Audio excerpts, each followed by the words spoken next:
네, 정상외교 슈퍼위크의 본 무대가 막을 올립니다. 이재명 대통령이 내일부터 도널드 트럼프 미국 대통령과의 정상회담을 비롯해서 한일, 한중 정상과 연쇄회담 등 숨가쁜 일정을 소화하게 되는데요.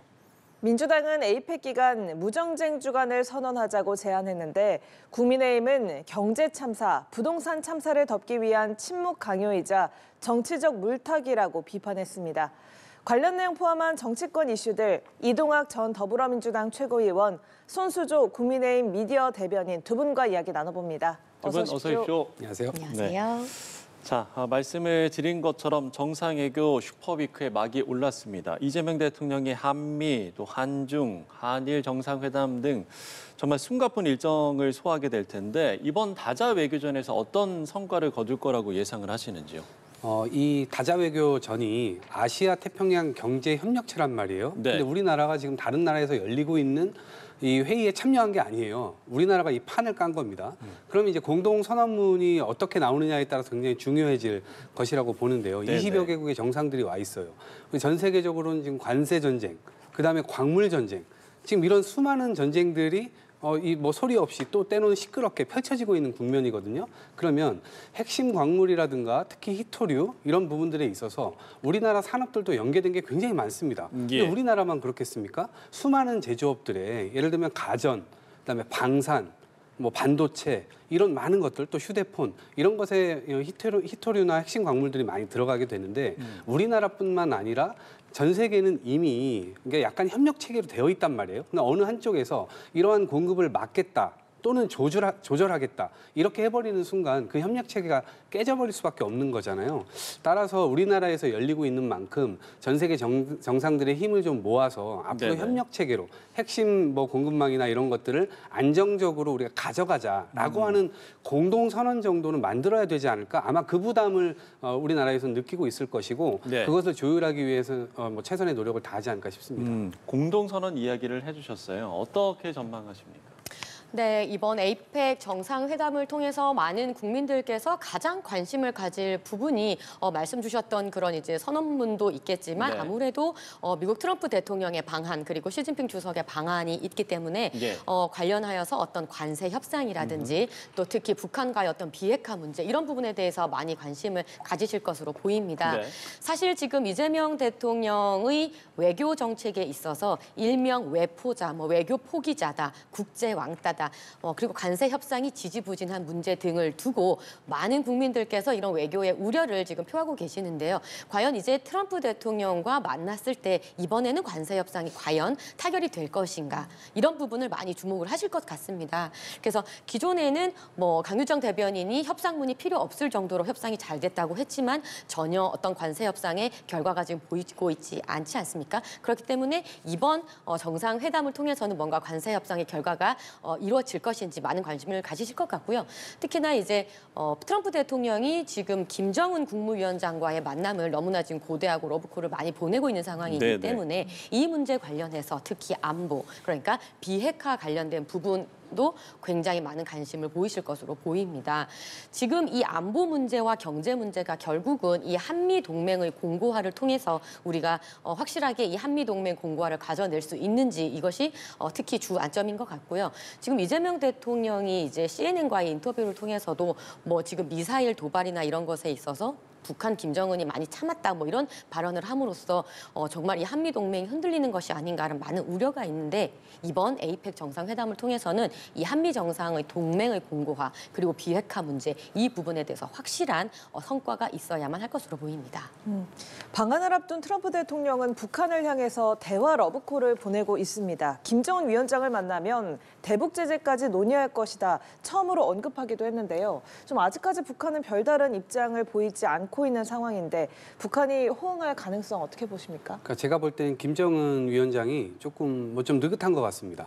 그리고 이제 트럼프가 좀 조급한 상황인 것 같아요. 네. 비행기 값이 비싸가지고 여기 또 오기가 좀 그러니까 그런 이유로는 아닐 것 같고 예. 이미 에이펙이라고 하는 정상회담에 뭐 일본 정상도 만나고 또 중국 정상도 만나고 한국 정상도 만납니다. 이제 그런 가운데 대북 제재를 완화할 수 있다라는 메시지를 낸 것은 아주 특이하다고 볼 수 있습니다. 왜냐하면 2006년 뭐 핵도발 도발 이후에 미사일 도발하고 뭐 ICBM 날리고 이럴 때마다 대북 제재는 강화되어 왔거든요. 그래서 유엔 안보리를 통해서 전 세계 질서가 북한을 제재하는 방향으로 갔어요. 그런데 2년 전인 2022년도부터 러우 전쟁 터지고 난 다음에 그 이후로부터 러시아와 중국이 뚫리기 시작했습니다.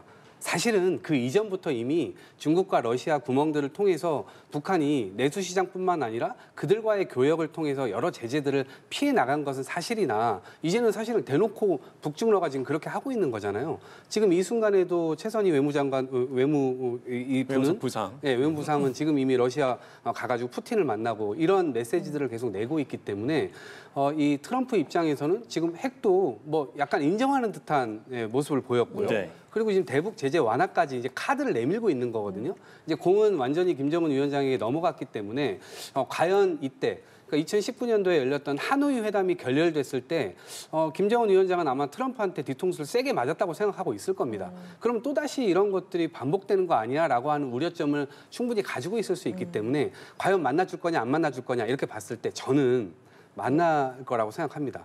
그래서 그걸 가지고 어떤 타결이 양국 간에 일어난다기보다 아까 말씀해 주신 비핵화라든가 뭐 이런 것까지 진전되긴 전 어려울 것이라고 보지만 적어도 같이 뭐 이렇게 회담이 아니라 적어도 그냥 스킨십 정도를 하는 그래서 그것이 원산이 됐든 아니면은 판문점이 됐든 그런 정도의 무드를 좀 가지고 추후에 어떤 실무 협의나 이런 것들을 해나가자라는 정도로만 진행이 돼도 저희로서는 뭐 아주 좋은 진전이 아닌가 싶습니다. 예, 일단 북한이 대화의 장에 나올 것이다라고 예상을 하셨는데 트럼프 방한이 코앞입니다. 북한의 반응 어떻게 예상하세요?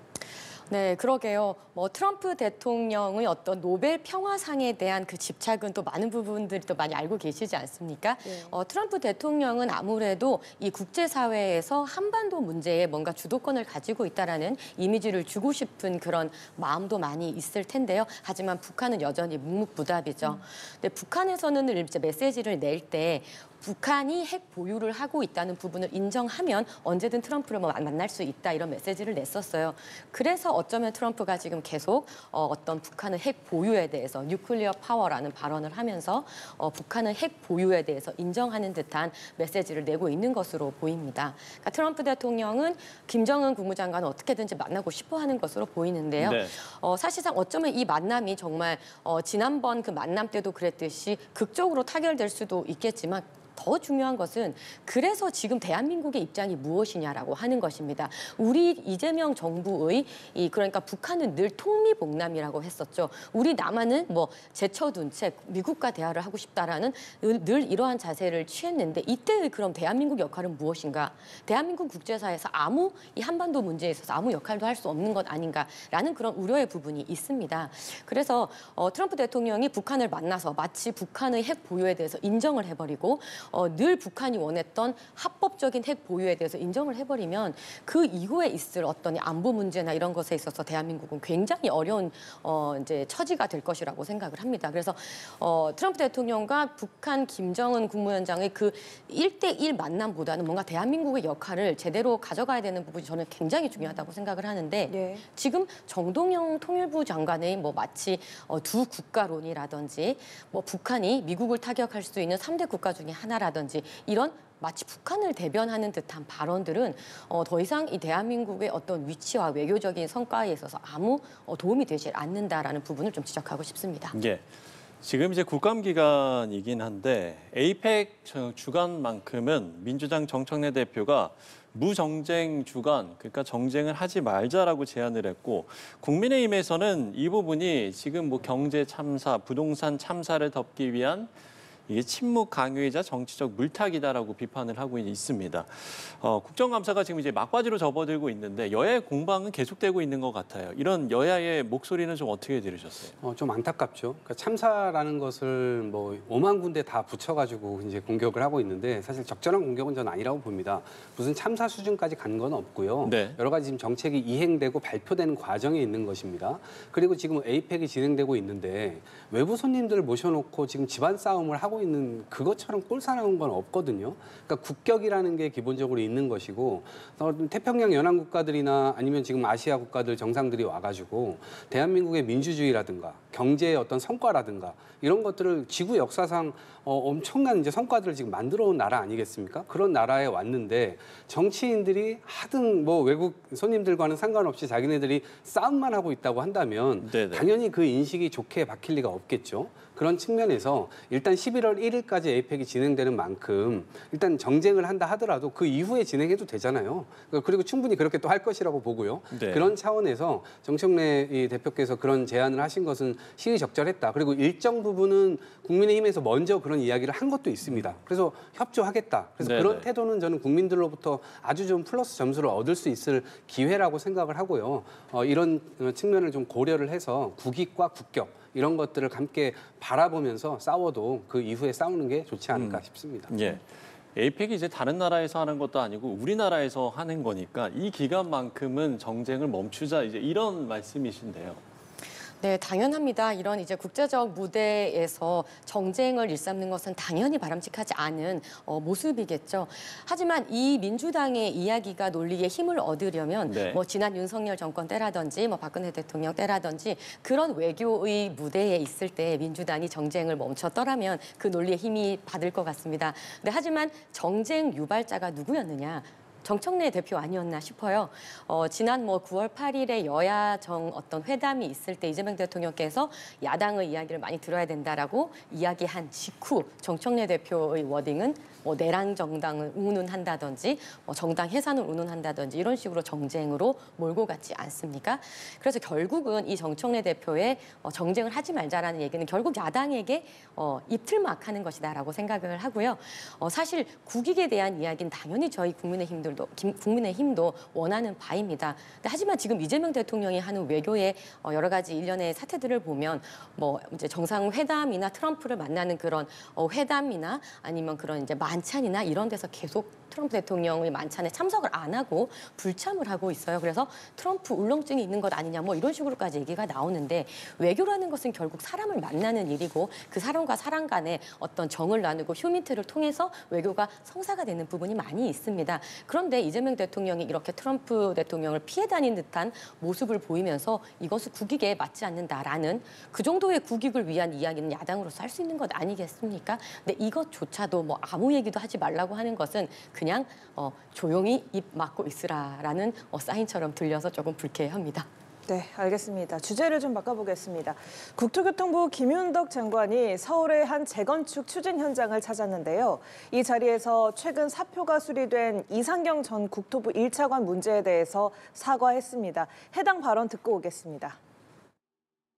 공직자가 어떤 정책을 실행하고 또 어떤 발언을 하는데 국민의 눈높이에 맞게 또 발언하고 또 해야 된다고 하는 걸 다시 한번 좀 생각을 하게 됐고요. 이상경 우리 전 차관님 문제에 대해서는 송구스럽고 죄송하다는 말씀 올리겠습니다. 네, 공직자의 발언은 국민 눈높이에 맞아야 한다라는 국토부 장관의 사과가 있었는데 어떻게 들으셨는지 그리고 또 이 사과가 민심에 어떤 영향을 미쳤을 거라고 보시는지요?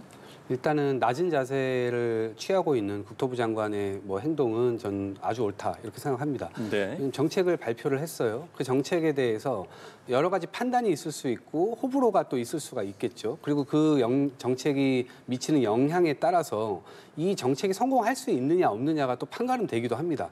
결국 국민들께서 이 정책을 지지해 주셔야 그리고 좀 약간 힘들지만 좀 버텨주셔야 이 정책들이 성공해 나갈 수가 있는 겁니다. 이미 내년 연말까지 시한으로 지금 박혀 있는 상황이고 그러다 보면 이 고위직들의 발언이라든가 아니면 지난 살아온 어떤 삶을 통해서 국민들에게 우리 같이 이렇게 살아보자라고 얘기할 수 있어야 되는데 약간 내로남불적인 문제가 불거진다든지 또 그런 사람이 나와가지고 약간 그런 이 불에 기름을 끼얹는 그런 발언을 한다든지 이러면 정책 동력이 약해질 수밖에 없습니다. 그러면 민심 이반이 일어나게 되고 정책도 실패하게 하게 되고 정부 역시도 어떤 동력을 계속 잃는다는 점에서 집권을 했으면 하고 싶은 걸 하려고 하는 것이고 국민의 행복, 국민의 어떤 생활 증진 이런 것들에 영향력을 끼치고 싶어서 집권을 한 건데 그걸 못하게 될 경우에는 굉장히 큰 상실감이 있을 수가 있겠죠. 민주당 정부뿐만 아니라 국민들 역시도 그런 상황이 처해지게 되기 때문에 고위공직자들의 말 한마디, 그다음에 행동 거지 하나하나 이런 것들은 국민들께서 다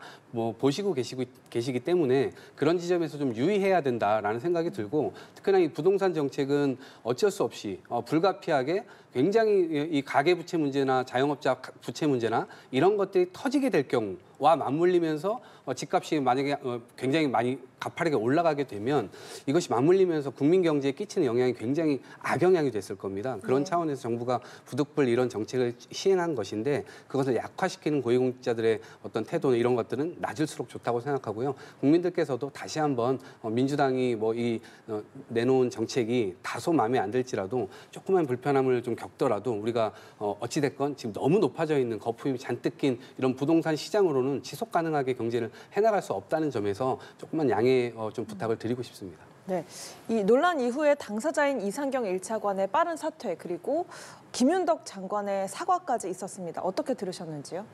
이 문제는 단순한 사과로 끝날 문제가 아니라고 생각을 합니다. 중요한 핵심은 뭐냐면요. 결국 이 부동산 정책을 고안하는 사람들의 생각이 문제라는 겁니다.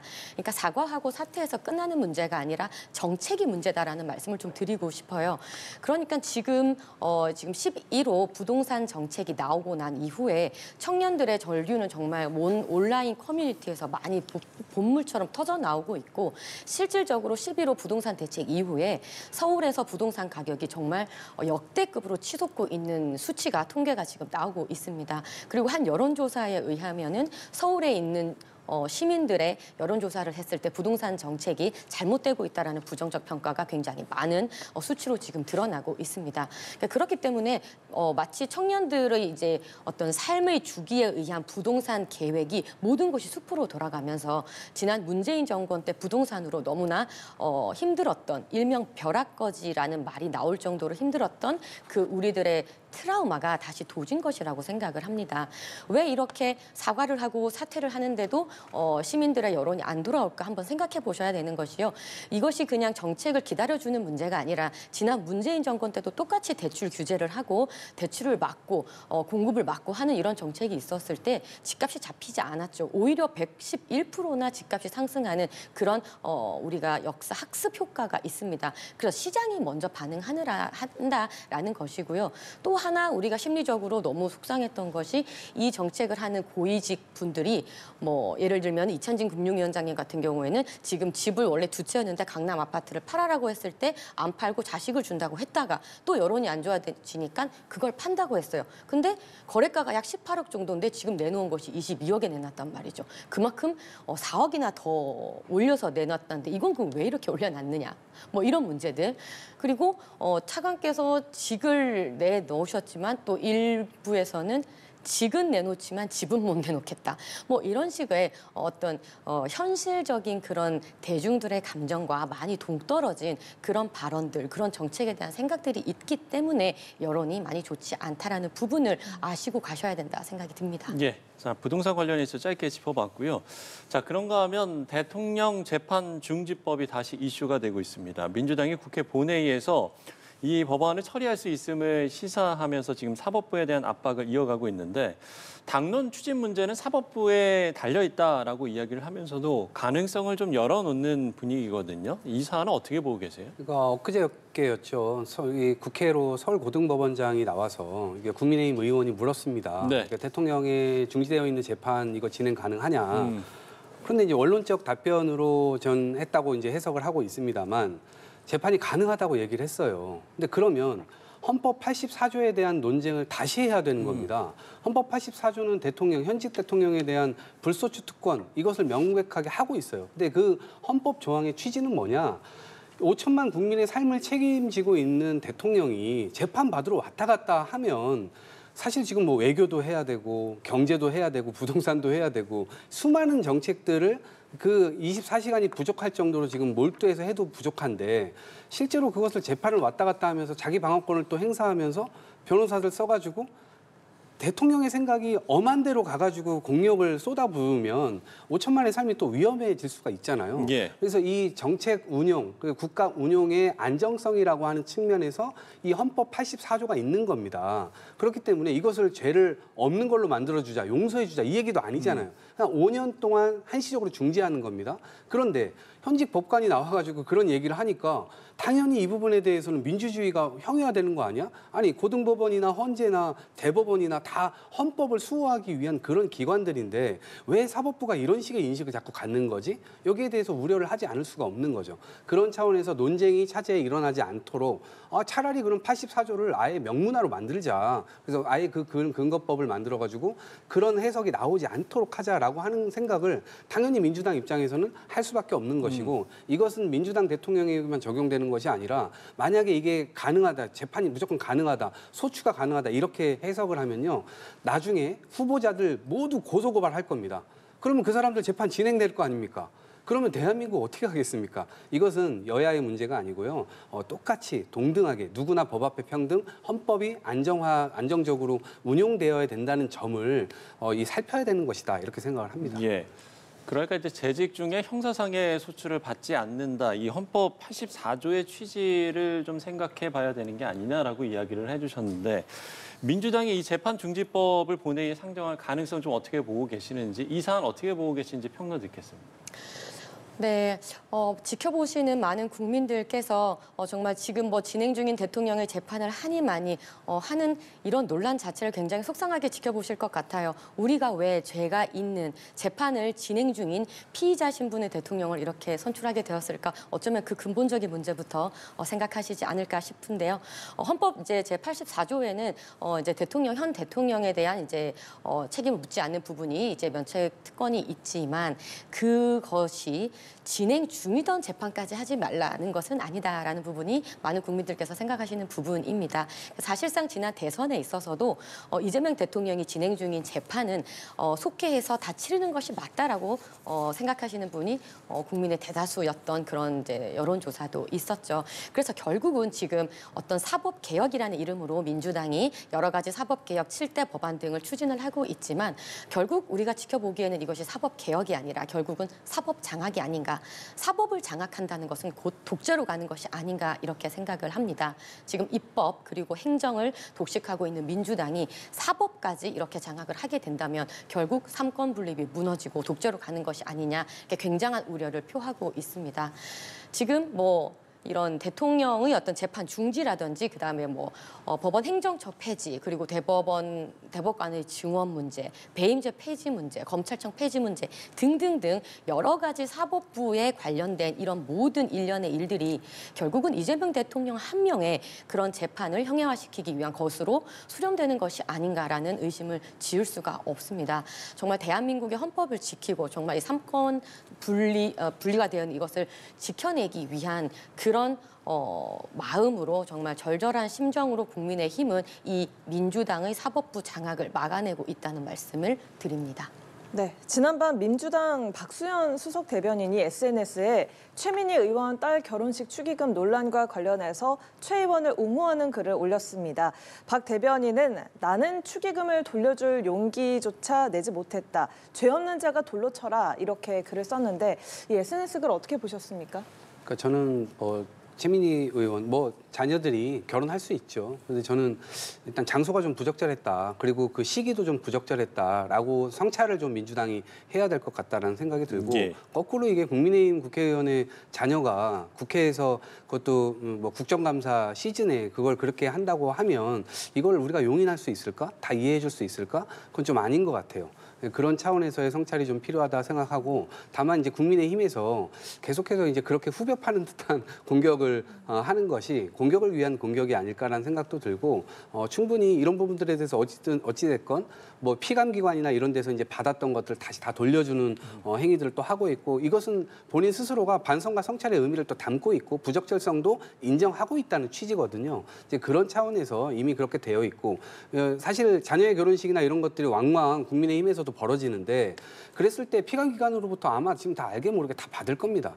근데 지금 김영란법에서는 사실 5만 원, 10만 원 이상 이거 할 수 없게 되어 있거든요. 그러니까 그런 차원에서 아마 그런 제재를 훨씬 더 센 법안을 낸다거나 오히려 공직사회 혹은 국회의원 사회 자체를 훨씬 더 깨끗하게 국민들을 보시기에 피감기관으로부터 전혀 저런 거 받지 않는 그런 국회로 만들자면서 법을 낸다면 그래서 여야 공이 같이 적용되는 것이기 때문에 훨씬 바람직한 귀결이 되지 않을까 싶어요. 그래서 그런 법안을 좀 저는 기대를 하고 희망을 합니다. 네. 네, 반면에 국민의힘에서는 최민희 의원을 향한 고발도 예고를 했는데 이걸 어떻게 보셨는지 좀 간단하게 여쭤보겠습니다. 네, 그러게요. 어떤 우리가 국회의원 한 명의 딸 결혼식을 이렇게 많이 다룬 적이 있었나 싶을 만큼 무엇이 문제인가 한번 저도 들여다봤는데요. 지금 최근에 단독 기사가 지금 하나 나왔던데 그러니까 최민희 딸의 결혼식이 우리가 알고 있는 그 시기와 그 장소가 아니었다는 겁니다. 최민희 의원의 딸 페이스북에 올라온 결혼식의 날짜가 2024년 8월로 나와 있는 것이 드러났는데요. 그러니까 이미 진작에 작년 8월에 결혼은 했는데 왜 다시 이 시기와 즉 국정감사 시기죠. 그리고 왜 이 장소 국회에서 했느냐가 다시 지금 논란이 되고 있습니다. 그러니까 이것은 즉 다시 한번 피감기관으로부터 뭔가 수금을 하기 위한 이 시기와 장소를 다시 정한 것 아니냐 하는 의혹이 다시 불거진 것입니다. 그렇게 된다면 정말 더 큰 문제가 아닐 수 없습니다. 지금 사실상 뇌물죄도 저희가 지금 고발을 고려하고 있는 부분이 있는데 왜냐하면 이것이 피감기관에 그러니까 직무와 관련된 사람들에게 어떤 이제 금품을 받은 것인데 그 금액 또한 100만 원 이상이 넘어가기 때문에 이것은 뇌물죄라는 것이고요. 이것을 받았는데 돌려주면 그만이다라는 생각은 더 큰 문제입니다. 그렇다면 도대체 김유정법이나 이런 것들이 김영란법이나 이런 것들이 왜 있겠습니까? 아무 문제가 없으면 그냥 넘어가고 지금 최민희 위원장처럼 문제가 되면 돌려주면 그만이라면 이 김영란법은 왜 있는 것일까요? 그렇기 때문에 굉장히 이 문제는 뇌물죄나 이런 부분에 있어서 심각한 문제다. 아마 최민희 위원장의 사퇴는 불가피해 보입니다. 사실 지난번에 있었던 강선우 의원의 보좌진 갑질 문제, 그다음에 최훈식 법사위원장의 어떤 그런 이제 보좌진 갑질 문제도 있었을 때 다 사퇴를 했었거든요. 그렇기 때문에 지금 이러한 큰 문제가 불거진 최민희 위원장의 사퇴는 불가피해 봅니다. 예, 알겠습니다. 자, 정치권 이슈들 이동학 전 더불어민주당 최고위원, 손수조 국민의힘 미디어 대변인 두 분과 이야기 나눠봤습니다. 오늘 말씀 고맙습니다. 고맙습니다.